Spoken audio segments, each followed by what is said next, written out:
Bonjour à tous, on va vous parler aujourd'hui dans cette vidéo du crash du vol Air India 171 qui s'est crashé suite à une perte de puissance qui est visiblement liée à une coupure d'alimentation en carburant. Donc le vol s'est effectué sur un Boeing 787 qui avait 11 ans et demi, ce qui n'est pas vieux pour ce type d'avion, qui est le dernier né de chez Boeing, qui est réputé pour être un avion très sûr et de dernière génération. L'avion partait d'Ahmedabad en Inde et se dirigeait vers Londres et transportait 242 passagers.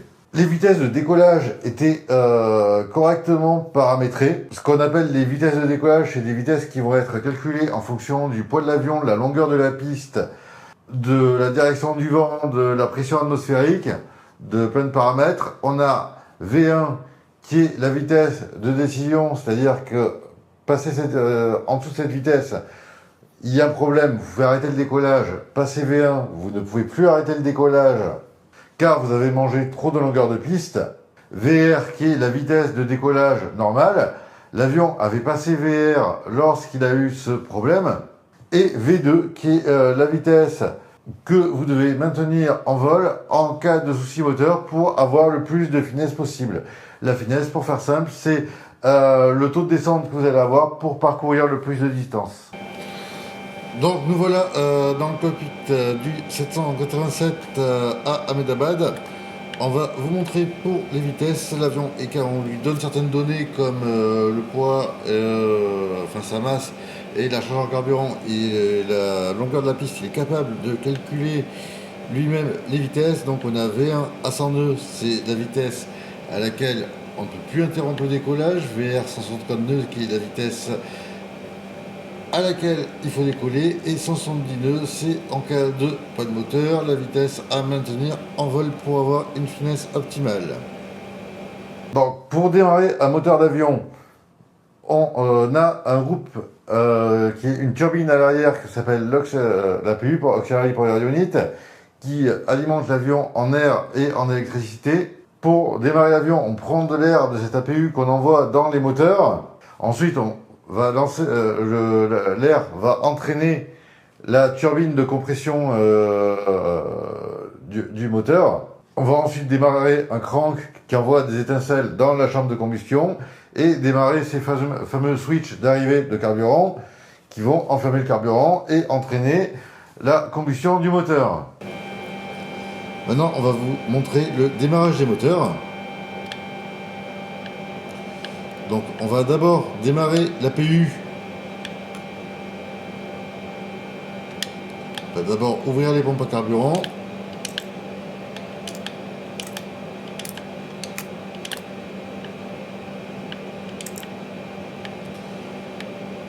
Mettre l'APU sur start.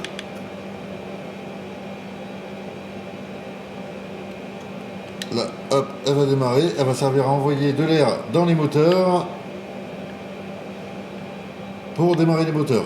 Là ensuite on a les démarreurs qui envoient des étincelles électriques dans la chambre de combustion. On les met sur start. Là on a les fameux switches qui ont été coupés, qui normalement ne doivent pas être coupés, qui servent uniquement à démarrer les moteurs et arrêter les moteurs, et c'est eux qui gèrent l'arrivée en carburant. Donc dès qu'on envoie du carburant, les étincelles vont s'enflammer. Donc on met le droit et le gauche. Quand les moteurs vont être stabilisés, on va avoir les boutons de Start Engine qui vont redevenir sur normal.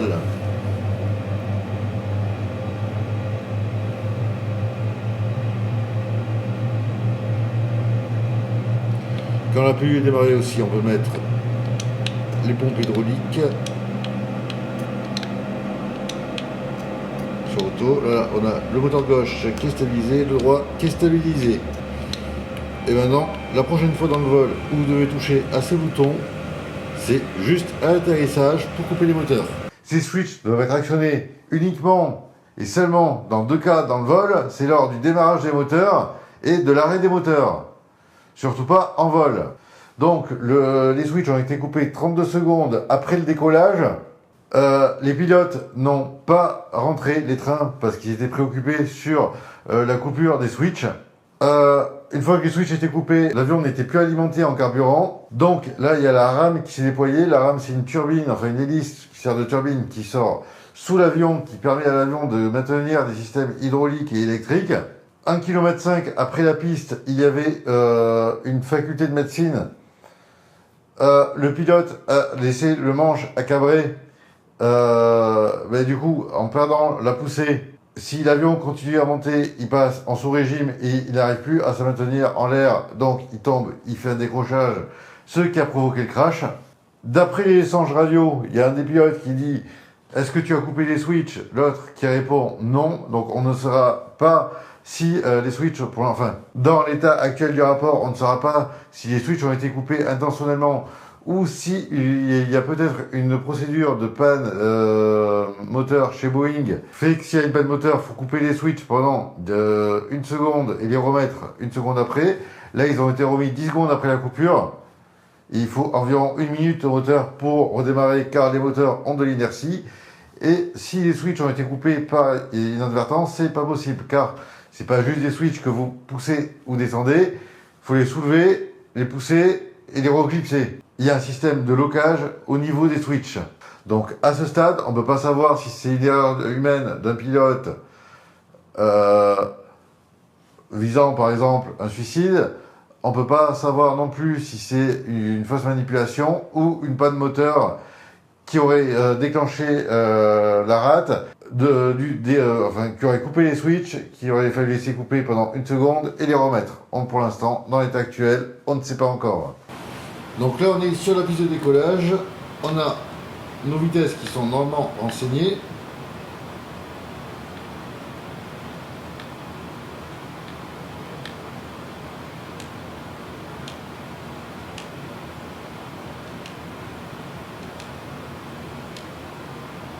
Voilà, on les a ici.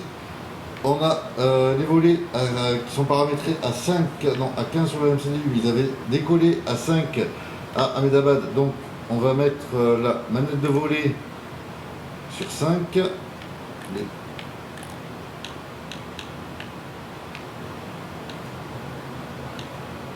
Voilà, on vérifie sur l'écran. IFI 848, dégagez la piste dès que possible. C'est bon, on a bien les volets à 5, on enlève le frein de parking, on met la puissance. On a vu que l'avion avait décollé après VR.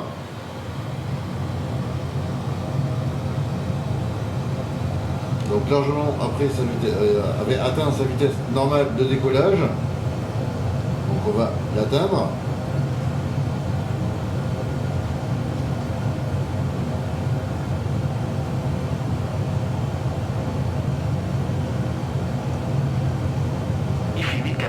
Sortez par la prochaine voie de circulation. IFI 848, contactez le contrôle sol sur on l'a dépassé, donc on décolle. Hop. On attend environ 30 secondes. On ne rentre pas le train, décollage autorisé, car les pilotes ne l'ont pas fait, parce que c'est à partir de ce moment les switches ont été coupés. Vous sortez de ma zone de contrôle. On coupe les switches, la fréquence. Ça coupe les moteurs. Les pilotes essaient de maintenir l'avion en montée pour éviter les obstacles. Ils suivent le flight director, donc ils avaient à peu près 5 degrés d'assiette. Là, on commence à sentir le décrochage dans le manche. L'avion ne reste pas droit, il penche sur le côté. L'avion avait toujours de l'assiette au moment du crash, donc on maintenait l'assiette. Là, on voit qu'on perd dangereusement de la vitesse. On est en vitesse de décrochage. On est en sous-régime. Je maintiens l'avion à cabrer, mais le verrouillage négatif font perdre de l'altitude.